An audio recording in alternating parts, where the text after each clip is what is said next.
तुम इतने असंस्कारी कैसे हो सकते हो? उसकी आंखों में आंसू थे। शायद उसे गहरा धक्का लगा था।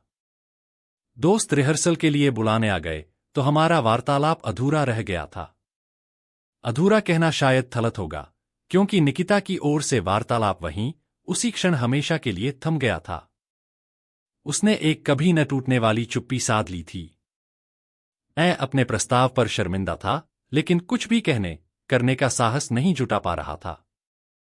एयरपोर्ट पहुंचते ही मैं बेंगलोर जाने वाले यात्रियों की लाइन में लग गया था। वैसे तो पहले भी बेंगलोर बहुत बार हो आया हूं, लेकिन इस बार का उत्साह अलग ही था। मेरे कॉलेज के दोस्त चिराग की शादी थी। उम्मीद थी इस बहाने कॉलेज के बाकी दोस्त भी मिल जाएंगे। अच्छा खासा रियूनियन हो जाएगा। पर यह रियूनियन एयरपोर्ट से ही आरंभ हो जाएगा ऐसी उम्मीद नहीं थी।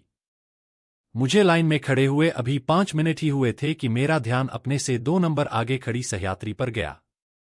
लंबे बाल, लंबा पद, गोरी बाहों वाली वह लड़की पीछे से बिल्कुल निकिता लग रही थी।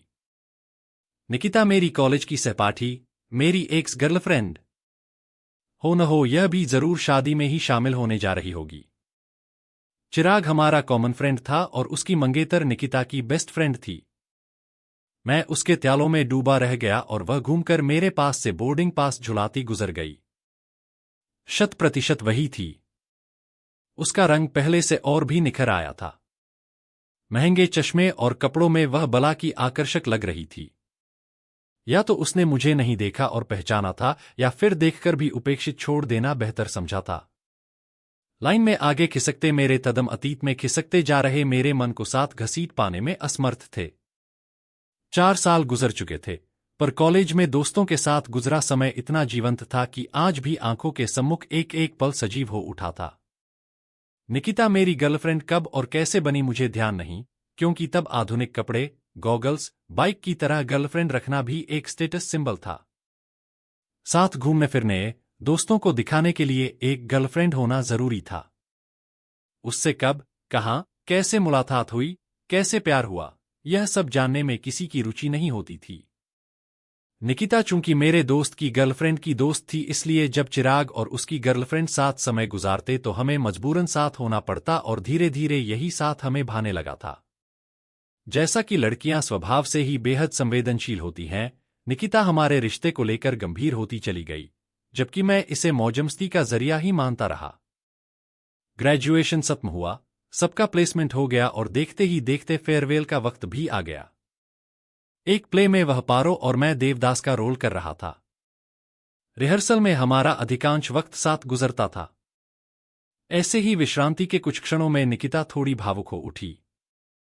हम लोगों के बिछड़ने का काउंटडाउन शुरू हो गया है। फेयरवेल के बाद सब अलग अलग हो जाएंगे। तुम कहीं, मैं कहीं हूं, मैं उनींदा सा बोला।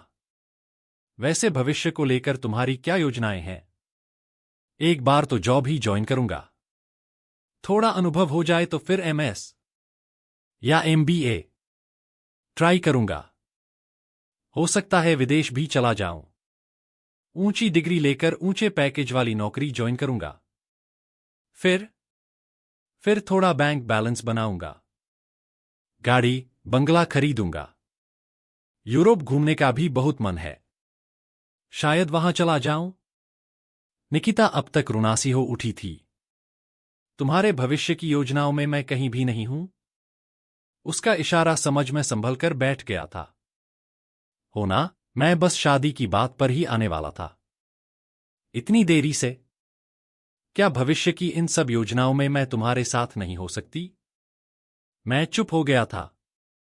फिर थोड़ा साहस जुटाकर बोला, आजकल सब देरी से ही करते हैं। वही तो पूछ रही हूं, क्यों?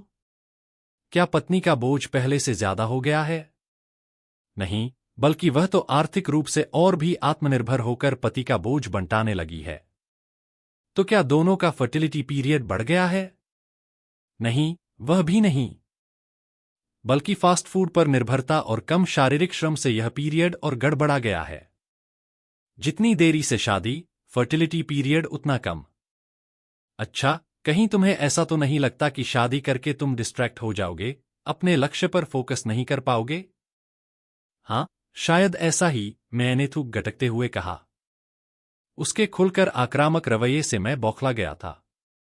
तो यहां भी तुम लड़के खलत हो। आधुनिक पढ़ी लिखी हमसफर तुम्हें आगे बढ़ने के लिए और प्रेरित ही करेगी, तुम्हारी मदद करेगी, न कि तुम्हारे मार्ग में रुकावटें खड़ी करेगी। एक अच्छे करियर की महत्ता उससे अच्छा और कौन समझ सकता है। उसे अपने लक्ष्य पर टिके रहने का भरोसा है।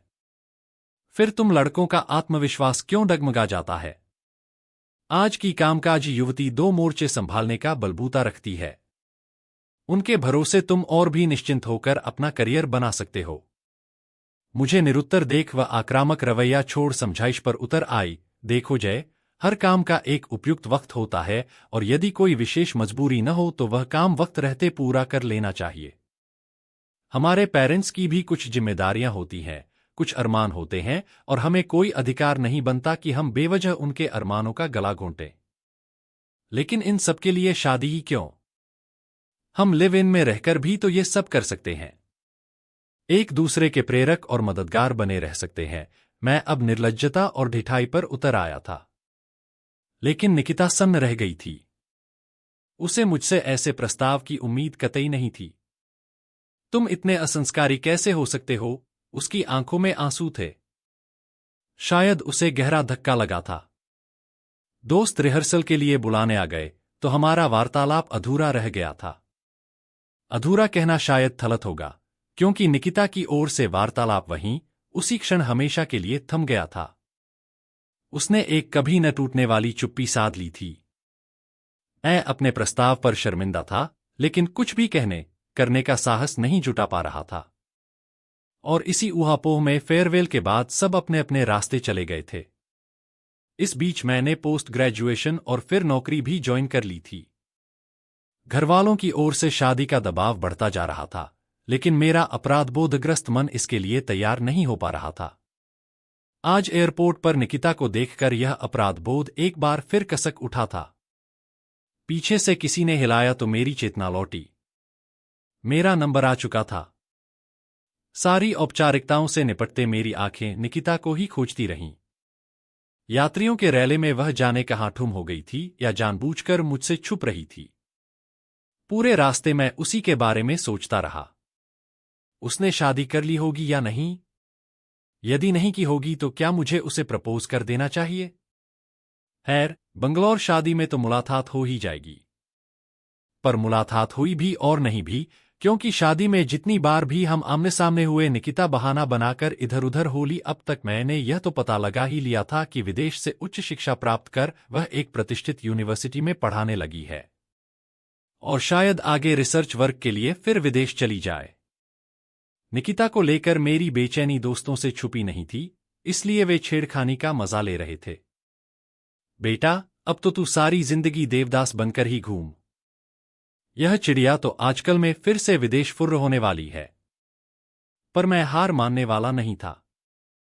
मौका देखकर एकांत में मैंने निकिता के सम्मुख शादी का प्रस्ताव रख ही दिया। जैसी की उम्मीद थी वह शेरनी की तरह बिफर गई। आपको क्या उम्मीद थी देव बाबू कि मैं पारो बनकर सारी उम्र आपके नाम का दिया जलाकर आपका इंतजार करती रहूंगी? जिस तरह बहुत डराने पर डर खत्म हो जाता है, बहुत दबाने पर भूख खत्म हो जाती है, वैसे ही तुम्हारे साथ जिंदगी गुजारने की मेरी हसरत खत्म हो गई है। प्यार का फूल मेरी जिंदगी की डाली से झड़ चुका है, और झड़े हुए फूल कभी वापस नहीं खिलते। मैं रिसर्च के लिए विदेश जा रही हूं। मैं उसे उसी के शब्द की हमारी शादी उसके करियर में बाधक नहीं वरन साधक ही सिद्ध होगी कहकर रोक लेना चाहता था, पर नहीं कर सका। अगले दिन रवानगी के वक्त निकिता नजर नहीं आई तो मैंने उसकी सहेलियों से पूछा, अरे तुम्हें पता नहीं?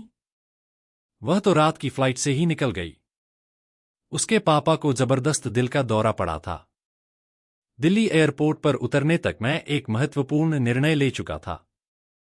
डाली से झड़ चुका फूल तो दोबारा नहीं खिल सकता, पर यदि जड़ रूपी इच्छा शक्ति मजबूत हो तो नए फूल तो खिलाए जा सकते हैं। मैंने एयरपोर्ट से ही मम्मी को अपने लौट आने की सूचना दे दी और साथ ही यह भी बता दिया कि एक अति आवश्यक कार्यवश मैं अभी 4 से 5 दिन घर नहीं आ पाऊंगा। बिना किसी पूर्व सूचना के मैं हॉस्पिटल पहुंच गया और सारी जिम्मेदारियां ऐसे संभाल ली मानो यह सब करना मेरा हड़ है। शोकाकुल निकिता और उसकी मां कुछ भी बोलने समझने की स्थिति में नहीं थे। दोनों बस कठपुतली की तरह डॉक्टर के निर्देशों का पालन मात्र कर रही थीं। नहीं जानता निकिता ने अपनी मां को मेरा क्या परिचय दिया, पर वे भी अधिकार भाव से बेटा मानकर मेरी सेवाएं लेने लगी थीं। मैं निसंदेह इससे प्रसन्न ही था। तीसरे दिन तक अंकल की तबीयत काफी संभल चुकी थी। उन्हें कॉटेज में शिफ्ट कर दिया गया। निकिता ने मुझे जबरन घर भेज दिया। चिंतित मम्मी पापा को मैंने सब बता दिया। उन्होंने मुझे हौसला बंधाया। मैं शाम तक तरोताजा होकर फिर से हॉस्पिटल पहुंच गया था। 3 सदस्यों का पूरा परिवार किसी गहन विचार विमर्श में उलझा हुआ था। निकिता ने उन्हें शायद मेरे बारे में सब कुछ बता दिया था, क्योंकि दोनों की नजरों में मेरे लिए सम्मान और कृतज्ञता के भाव थे। बेटा, अब तो तुम ही इसे मना सकते हो। अगले सप्ताह इसे रिसर्च के लिए विदेश रवाना होना है। इसका इतना बड़ा सपना साकार होने जा रहा है और यह जाने से मना कर रही है। मैं अब बिल्कुल ठीक हूं, अंकल बोले। ऐसी हालत में यहां कौन संभालेगा आपको? मेरे सिवाय कौन है आपका? मैं हूं ना। मैं संभालूंगा। मिस्टर जय, मैंने आपको अभी यह अधिकार नहीं दिया है। निकिता का स्वर फिर से तिक्त हो गया था। अब बस भी कर बेटी।